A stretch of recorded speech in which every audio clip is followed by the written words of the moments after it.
Good evening. Welcome to Branco Broadcast. My name is Bob Branco. We're very pleased this evening to have with us Jo Smith, formerly with Rainbow International. She's going to talk about that this evening, and then she will get questions from our guests. Go ahead, Jo.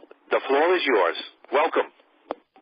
Thanks, Bob. What I'm first going to do is,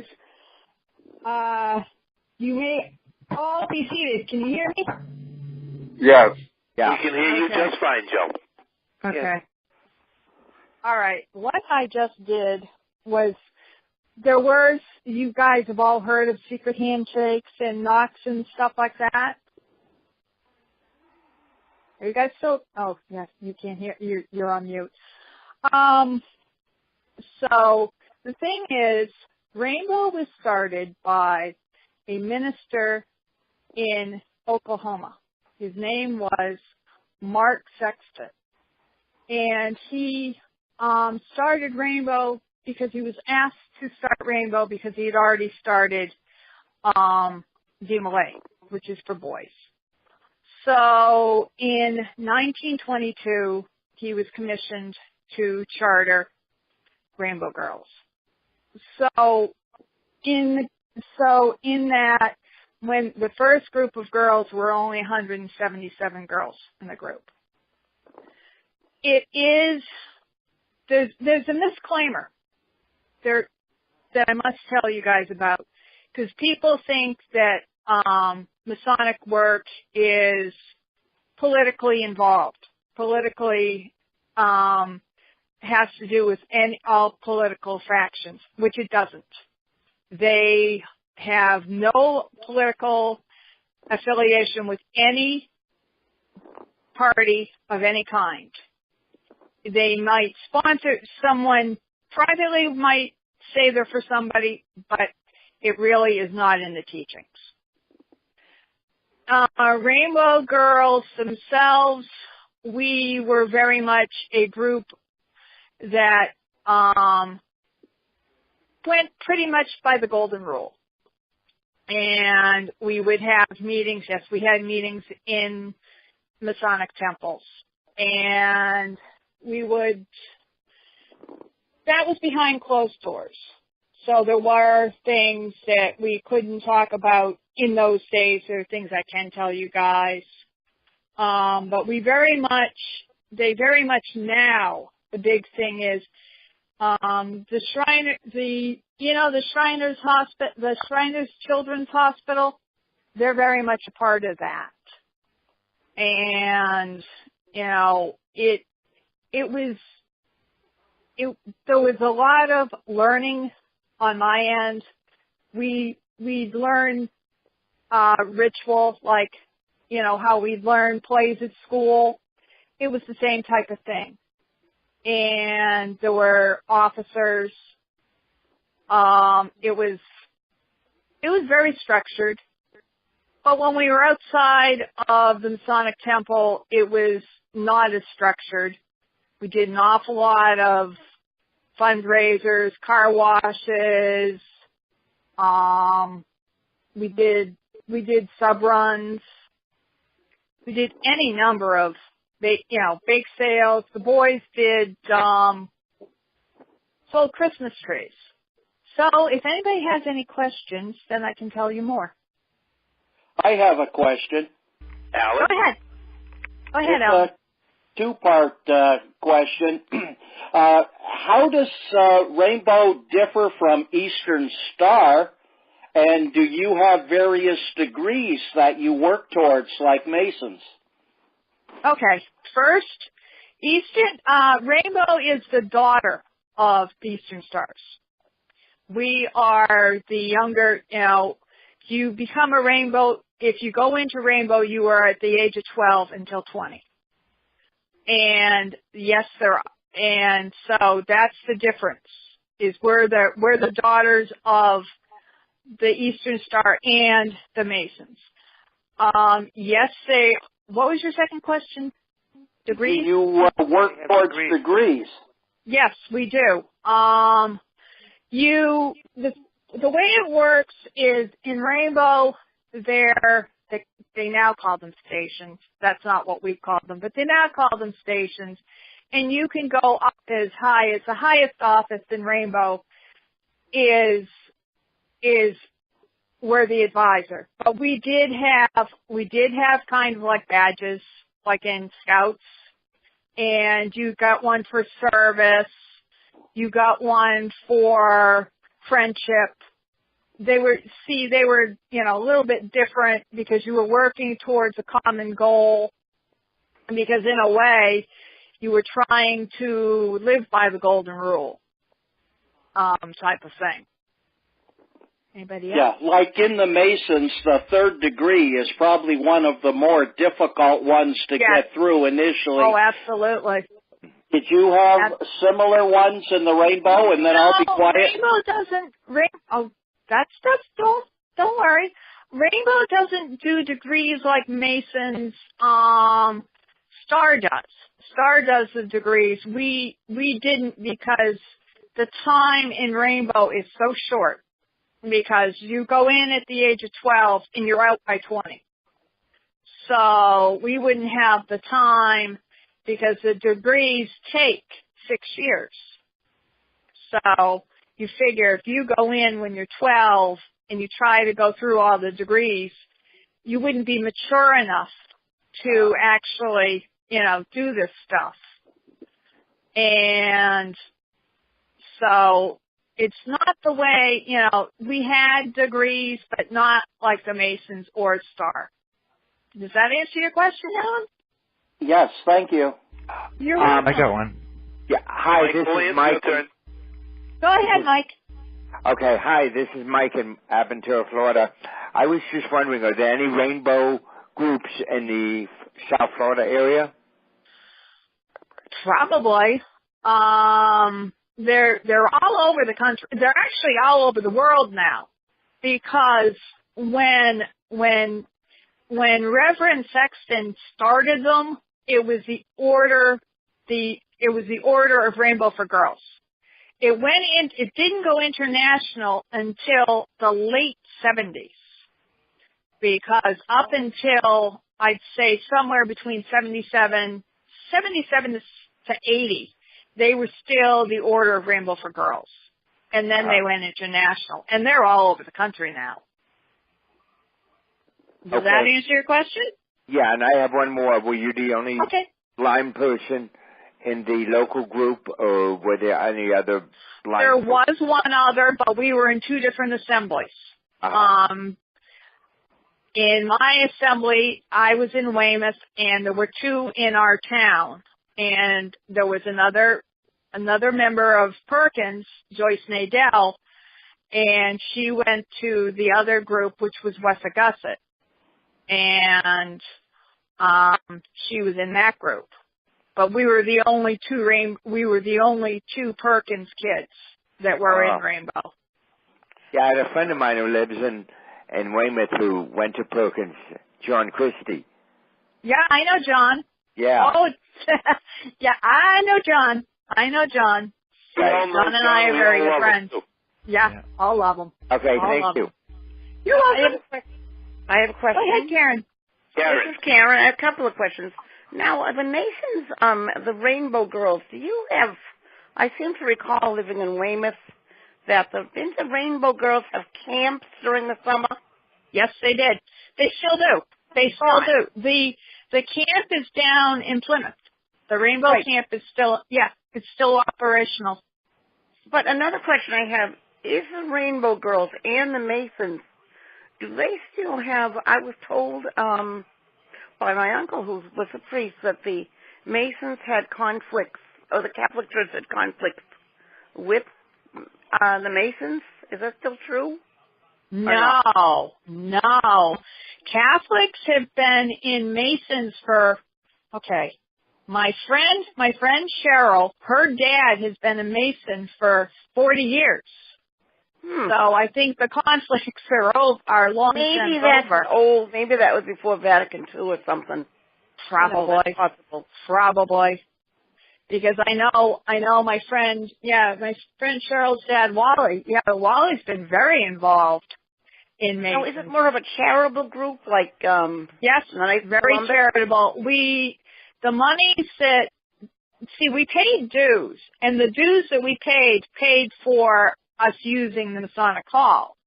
And then any other monies that we earned all was turned over to, we were involved with the Shriners Hospital. There was a Shriners Home in Orange, which is still around. So we had every assembly or Mason Lodge, they would all pick their own. The head person at the time would decide what the project of the term was.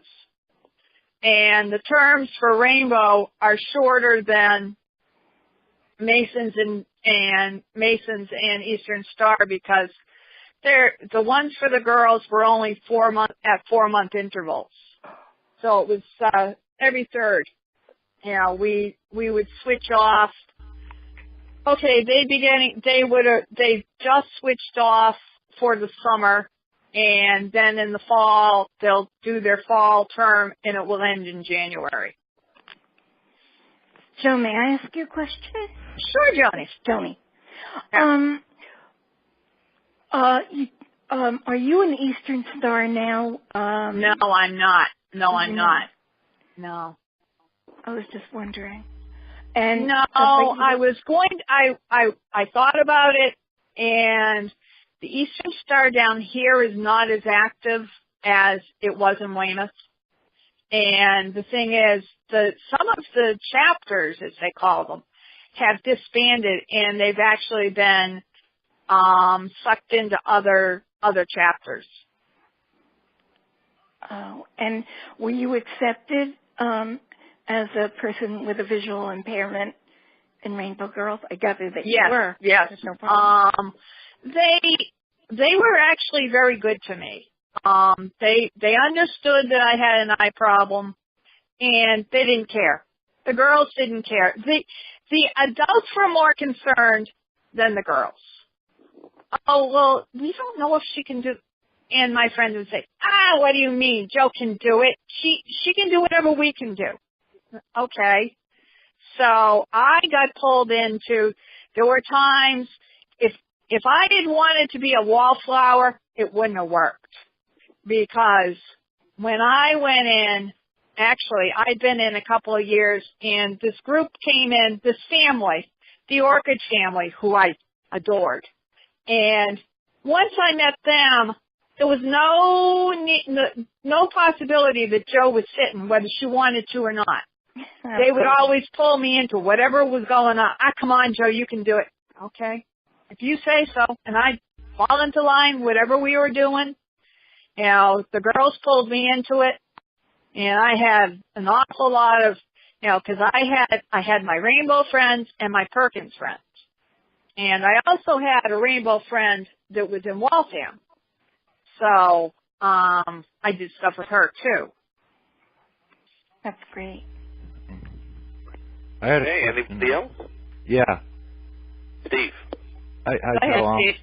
Yeah, I'm kind of glad you're clearing this up for me, because I've heard of the Masons and all that. I had never heard of the Rainbows and stuff. But do you I know you do charity and fundraising, and this might be a stupid question, but do you see yourselves as a religious kind of thing, or is it something else? No, it's more a fraternal order. Okay. And we don't. It was based in religion originally, but not anymore. Especially because Masons has been around. Masons has been around since the 1780s. Wow. So, because I'll tell you who was a Mason. Benjamin Franklin I heard that. was a Mason. Yeah. And was a big deal about Ben Franklin. he was a bad boy. Hmm. So does that answer your question, Yeah, Steve? I'm glad you cleared that up, because it didn't sound like really it was religious. I mean, you do good works. I mean, that's, for me, it's good enough. But, I was just curious, and I'm glad you cleared that up, because I never really knew about that aspect of it. So thanks. You're welcome. Okay, next. Anyone? Anyone else? Wow. Oh, I guess I'm Hello? going to start telling Grand Assembly stories then. Okay, I can do that. This is Lauren. I have a question for you, Joe. Could you Sure, tell Lauren, us more go about ahead. the Shriner Hospital? Say that again? Could you tell us more about the hospital? I don't know that much about it. See, I don't know that much about it. I just discovered that they actually are part of. Well, the Shriners Hospital is there's two of them. There's the Shriners Burn Center, and that they do not accept money. They take donations, but if you went to Shriners as a patient, they will not. From what I understand, you won't get billed. Okay. What, Glenn? You have to ask again, Glenn, because I had us on mute. Oh. Oh, I said, how do they operate if they don't accept money? Well, see, that's where the Masons and the Star and Demlay Boys and Rainbow Girls come in. They work on charitable contributions, and they also would do fundraisers specifically for the Shriners Hospital or the Children's Shriners Hospital, because there's also the Children's Hospital that's run specifically by Shriners. Yeah, I think there's a children's burn unit too, isn't there? Yes, there is. There is. Yeah. Excuse me for interrupting you, Joe, but the St. Jude's Cancer Hospital in Memphis works similar with donations, and people make the hospital beneficiaries of their life insurance policies and so forth. So that's how it's done. It's all fundraising. Yeah, absolutely. Absolutely. Joe. Oh. Go ahead, Don. Oh, Go ahead, Don. Joe, since I don't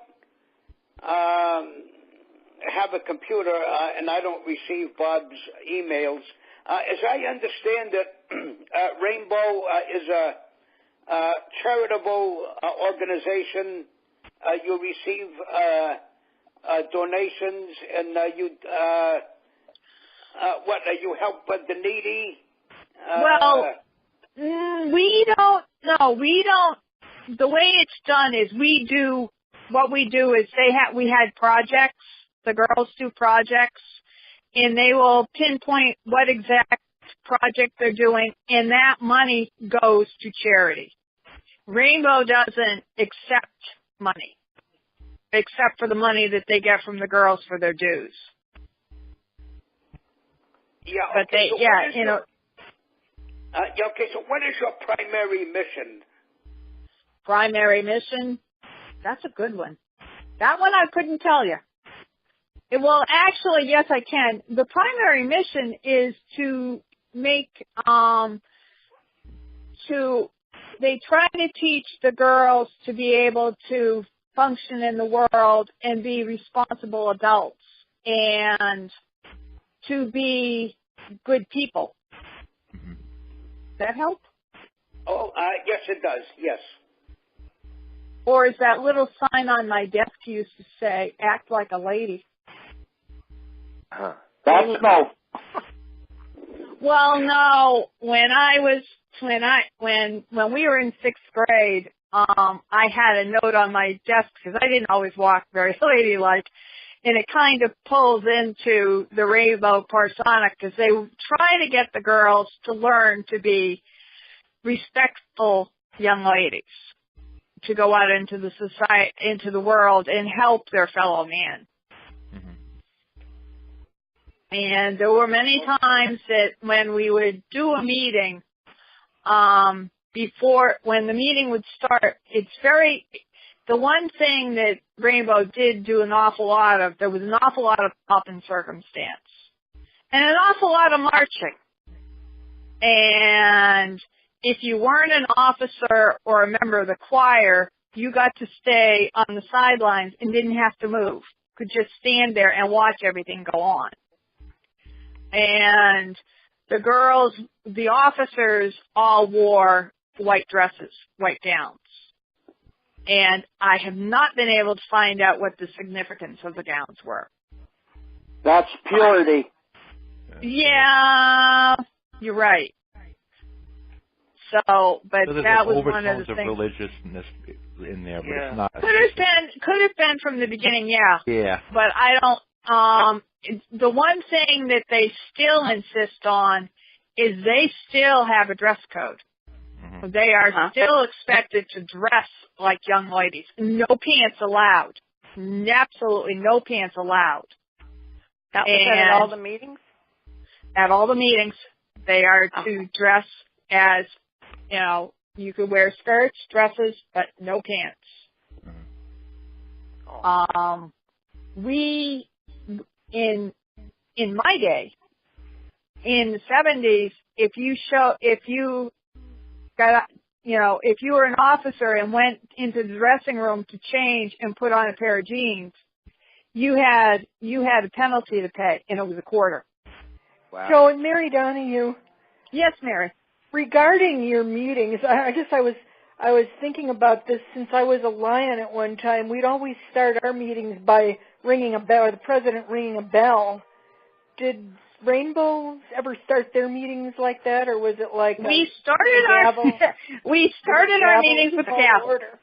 We started our meetings with a gavel, and that's why I did the knock on the table, because what happens is they gavel us in, and then we'd have one girl that would go to the door, and she'd send another girl out, and she would tell her, the meeting's now in order.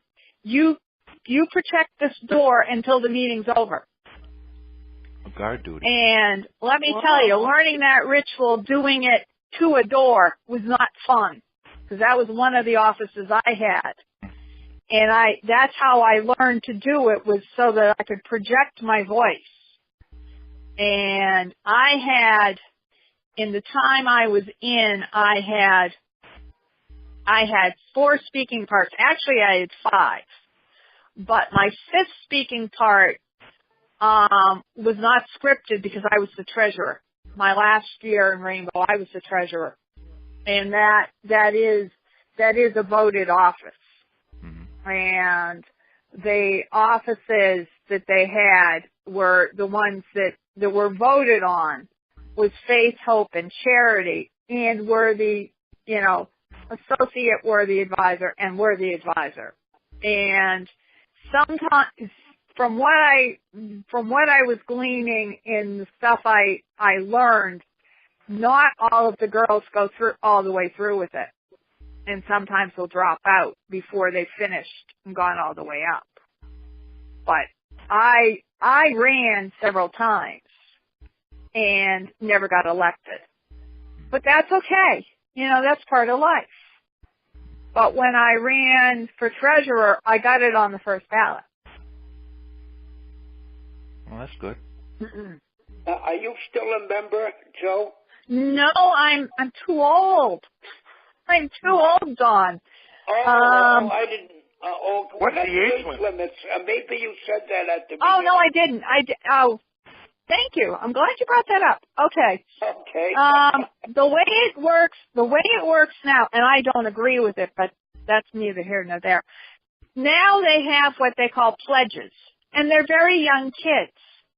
Okay. You can become a pledge at the age of 8 until you're 11. I don't think it's a good idea. My mom and I have talked about this many times, and we think it's ridiculous. Then you go into Rainbow at age 11 until age 20. When I went in, you started at age 12 till the age 20. And I am now what they would consider a majority girl, because I'm out, I also have the card that says I am a majority girl, and I received the highest honor they could ever give me, because It's called the Cross of Colors, and that's also very pageant oriented. And I received that because there was another office that I could have gone into, but one time I'm at school and I get this phone call that one of the girls had broken her leg, and it was an office I had already done. And would I please do this office? Sure. So, okay, I have no problem doing that. But at the time I was doing something else, so I wasn't sure I could do the two. So this is what I asked them, because they also had historian, and the historian would write the history of the girl who was the top office for her term. So this is what I asked. I said, well, I'm the historian for this term. Can I also do my speaking part at the same time? Oh yeah, that doesn't matter. That has nothing. One does not have anything to do with the other. Okay, fine. I'll do it. So that's how I ended up with the Grand Cross of Colors. Yeah, okay. Now, you mentioned various projects. Well, what we did, one of our projects that was a lot of fun was we sold subs. And we sold meatball and tuna subs and took orders. And then it was up to us to deliver the subs. And one of my friends, she at the time were the advisors, so it was her project, and I was at their house. I was the one that was doing all the running. I was doing all the delivering of the subs, because what would happen is we'd go back to their house, grab the subs would be loaded into a different car. I'd jump in the passenger seat, and I'd be told what subs were going to what houses. And then I was the gopher. So that was the one advantage of me being the one that had the I didn't exactly have the fresh legs, but we had fresh legs of drivers. So that's the way we did it. Okay. Is there an age limit on the officers? That's an excellent question, Glenn. On the line officers, you had to be 15. On they called it recorder and treasurer, you had to be 17 to do those two offices. And you could not, on the lower offices, there was no age limit. But on what they called line officers, which would have been Faith, Hope, Charity, we're the associate advisor, and we're the advisor. Yeah, there was an age limit. You couldn't do it until you were the age of 15. I meant the other end, like, could you be a 50-year-old officer as long as you're an officer, or a 30-year? No, I wish. No. That reminds me. That's what I forgot to tell you about. They had advisors, like we had class advisors. Right. They had advisors, but we didn't pick our advisors. And so I guess I could be a mother advisor because they had mother advisors. They had advisors from both Eastern Star and Masons, and they also had an advisor that was a former Rainbow girl, which would be a majority girl. Does that help? Yeah, it's too bad about kicking you out when you're 20. Well, that's all right. That's life. I could have gone for when you went in. So. Yeah. Right? Yeah, I know. But you think that'd be a I know. I agree. Yeah. Yeah, that's the way it is. Anybody else? I have another question. Karen? Go ahead, Karen. Okay. You said you had a rainbow camp. Was it just mostly camping activities and things like that? Did you have many organizational activities there? Was it mostly just fun, like, going swimming and things like that? Okay. How long did they last when you went to camp? The sessions lasted 2 weeks.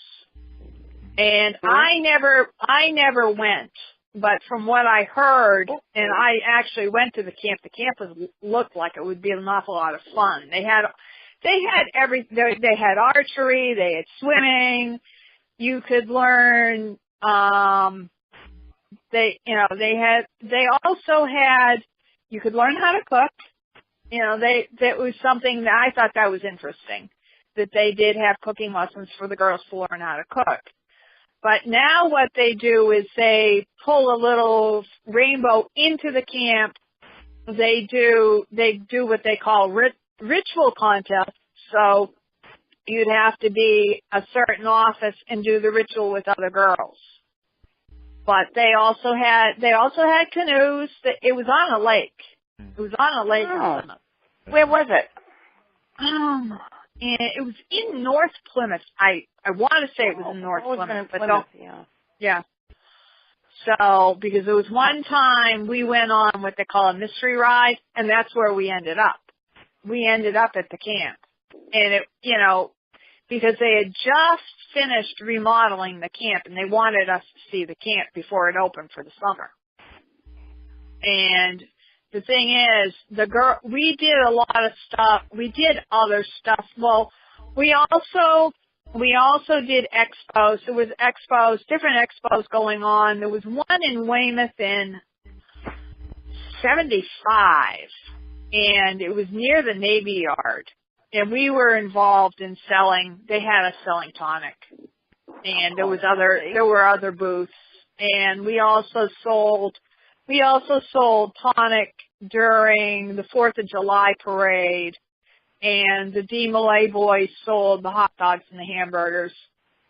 And that sometimes could get a little dicey because you'd have the girls and the guys to go, wait a minute, we're supposed to be doing this, not, no fraternizing at the moment, people. You gotta stick to what you're supposed to be doing. But we were teenage girls and boys. So, it was kind of one of those things, what do you expect? But we did, it wasn't all fundraisers and ritual and, marching. There was time for fun. We had sleepovers. As a matter of fact, there was one when I was my first year in Rainbow. We had a sleepover at the Masonic Temple. And that was a little creepy because we were in the building and we were upstairs and the building would creak. So it was a little strange, but we did have all sorts of stuff. More questions? As a Rainbow, were you invited to the Eastern Star meetings at all to be indoctrinated and to let you see what you had? I would not have been invited until after I finished my full Rainbow time. But I was invited into the Eastern Star Lodge room, the chapter room, because my mom was a worthy matron, and I was invited to present her with her gavel. Mm-hmm. But that was because I was her daughter.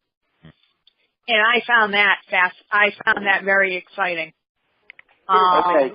Because I was a 33rd degree Mason, and we used to invite the boys to non-degree ceremonies so that they could get a feel for what was in store for them should they want to advance. Yeah.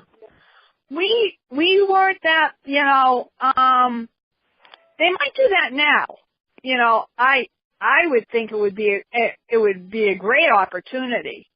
The only time we were invited in was for installations, or when there was one time when there was a reception for the grand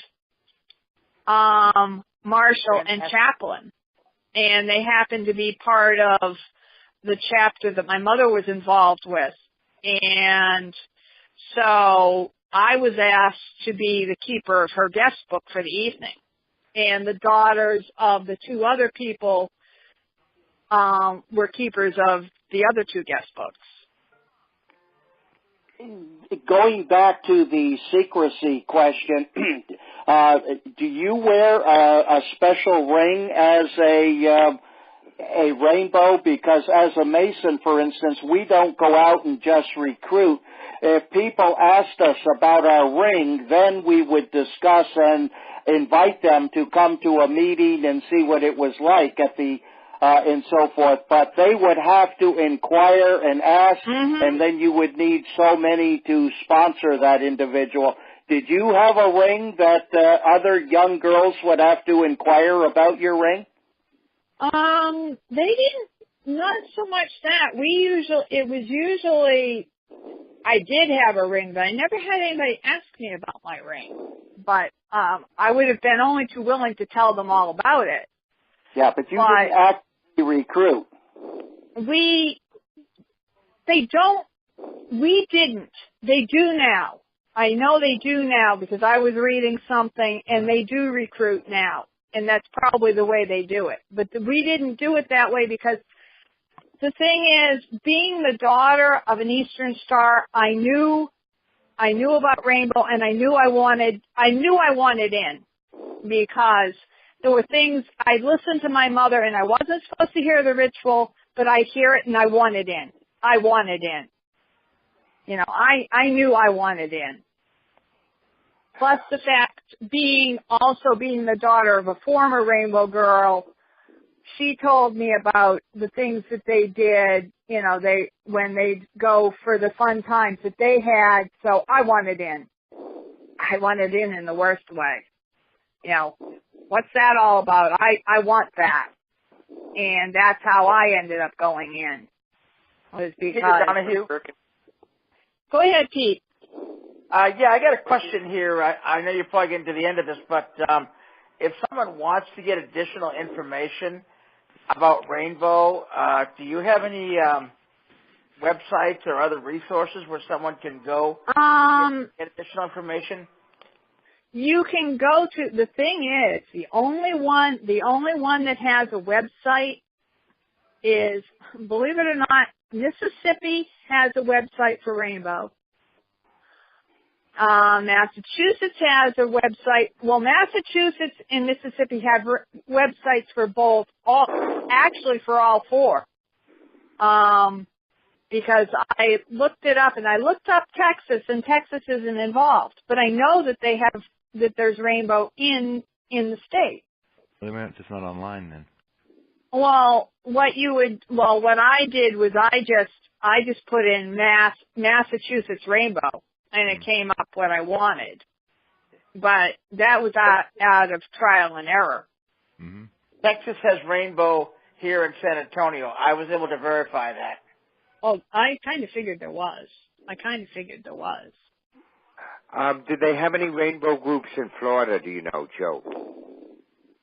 I would think so, Mike. I would think so. But, you know, don't take my word for it. I'm pretty much... You know, I would think so. Because I know they have, I know they have Rainbow in Hawaii. I know they have Rainbow in New England, all in New England.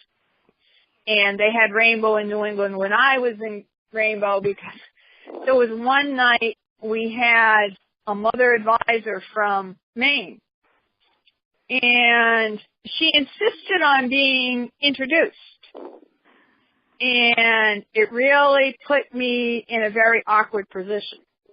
Because I went to the door to do my job, to let her in, and she grabs my arm and escorts me. Now, the chairs were set up in what's called a bow. And she escorts me to behind the bow. And I'm kind of tongue-tied. And fortunately, my worthy advisor saw that I was tongue-tied and said, go ahead, introduce her. You know, she just kind of nodded her head. Oh, okay, this is Ma Green from Maine. So I escort Ma Green to a seat.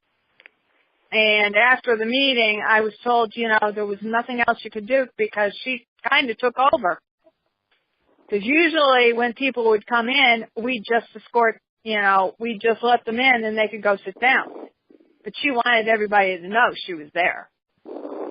It's kind of funny. Looking back on it, it's now kind of funny. But, you know, I was a 15-year-old kid, so I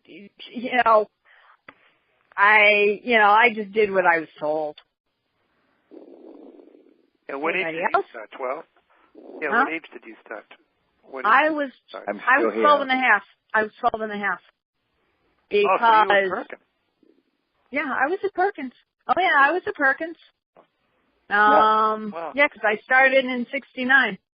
I went as into much Rainbow. as you want, they won't let you join, Glenn. No, Glenn, you can't join. You can't join. Not that. Joe, I have a question. Go ahead, Marsh. When, you know, with your mother and you, did they have like mother-daughter banquets? You know, socials where the two of them went together? They had a father-daughter dinner one night. And let me put it this way. My assembly did not do mother-daughter stuff. They didn't. But some assemblies might have. But the night that they did the father-daughter dinner, I was an officer, so I had to go to the dinner. I'm like, oh my goodness, okay. And they all knew I didn't have a dad. Wait a minute. We had a gentleman who was what they called the father advisor. So I called him up, Mr. Crawford, as I started calling him Daddy Crawford. Can you do me a favor and escort me to the father-daughter dinner? He was over the moon. You'd think I'd asked him for something else. He felt that night made him feel that he belonged. Now, the beautiful thing about Richie Crawford, or his dad Crawford, as we started calling him after that, he was a firefighter. And there were some nights that he wasn't able to make our meetings. And if there was a call and he was going by the temple, if we listened very carefully, we'd hear the engine blow, because he was doing it to say, "Hi girls, I'm sorry I can't make it." You know, he'd let us know that we were in his thoughts. But no, they never did the mother-daughter stuff. I know. Yeah.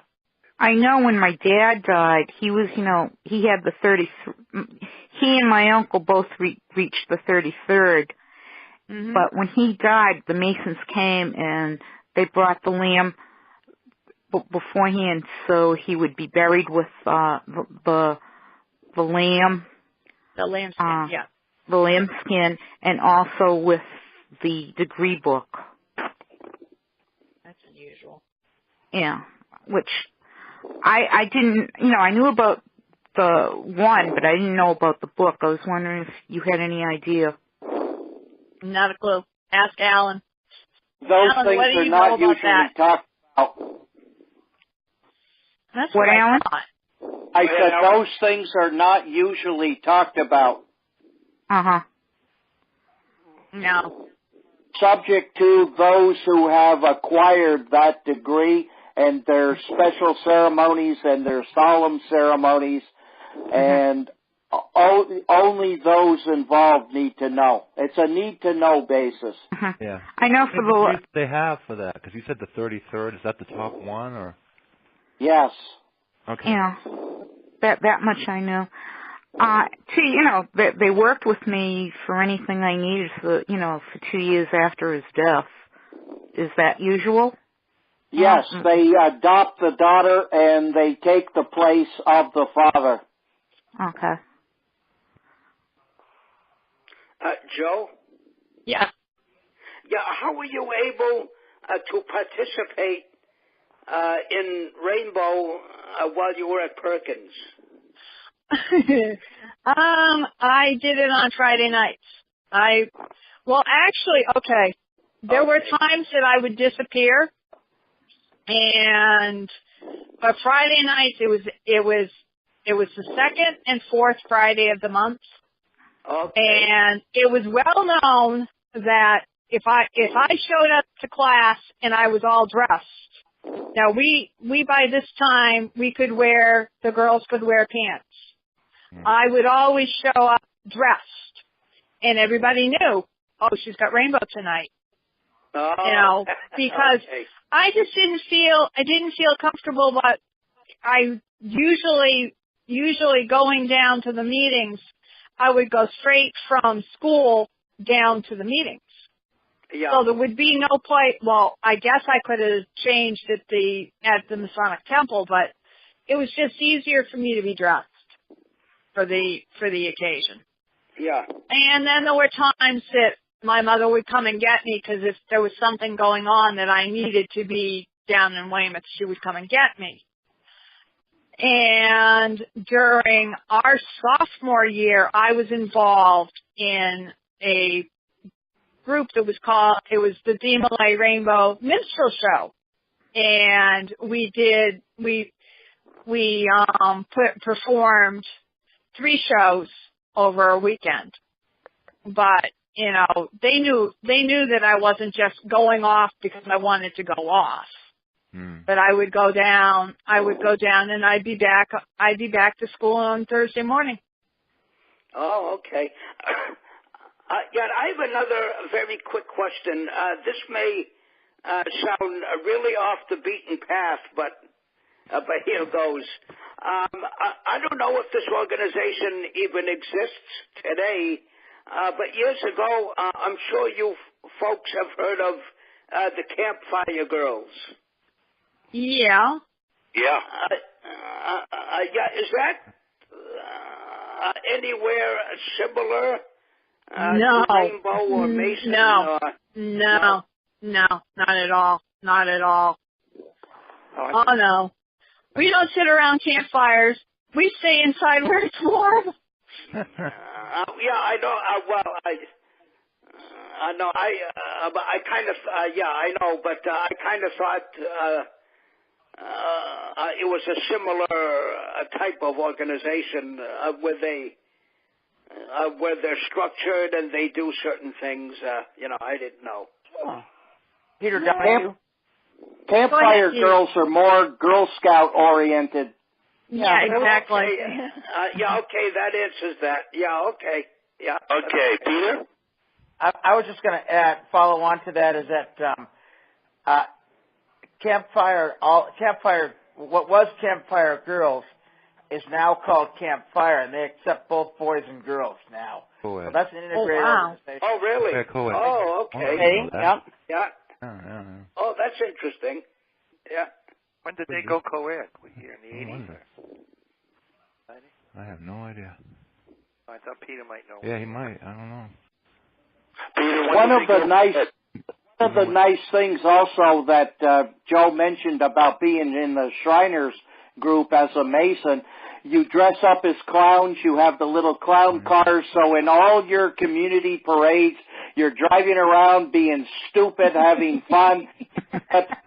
Yeah. All these clowns end up in the hospital and they entertain the kids in their beds and so and it just makes these kids want to get better. It is so much fun to be a Shriner clown. Considering they say laughter is the best medicine for for anything that ails you. Yeah. Now I have an anecdotal story for you guys. Alan, my assembly did sometimes that we went in and sang to the kids. But we would do that from our Demlay Rainbow Show. We would do some of the material for the kids, and we would actually put some of it down to a little bit level that they would understand, because the material we used was from the 40s. We did Rag Mop, we did Ding Dang. Never mind, forget it. Yeah, we did Rag Mop. They did Roll Out the Barrel. But we did, they did stuff that was from that era, and it was a lot of fun. Yes, it was not always, be quiet and watch what's going on. There was time for fun and games and laughter. Anybody else? And we got time for two more.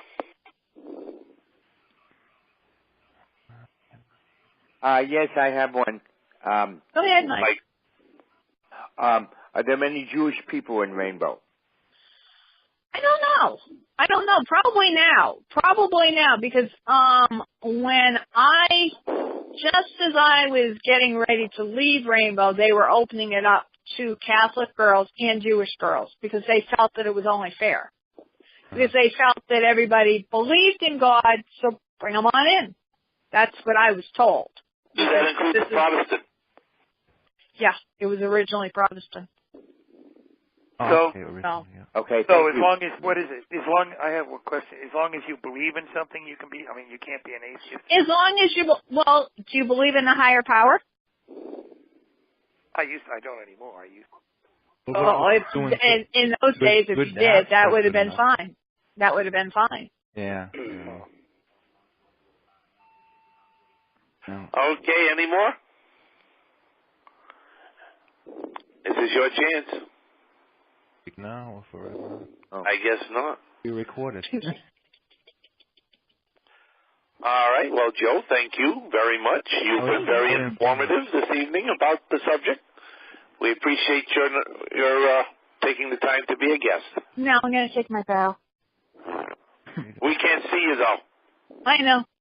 But I can't drop my phone because then I'll shatter it into pieces, and I don't want to do that. You don't want that. All right, I'm taking a drink. Okay. Thanks again, Joe. Pleasure. Thanks a lot, Joe. Thank you, Joe. Yeah. It was great. You're welcome, You guys. did a great job, Joe. It's my pleasure. Good job. I have a question. Will we see you at Alumni, do you think?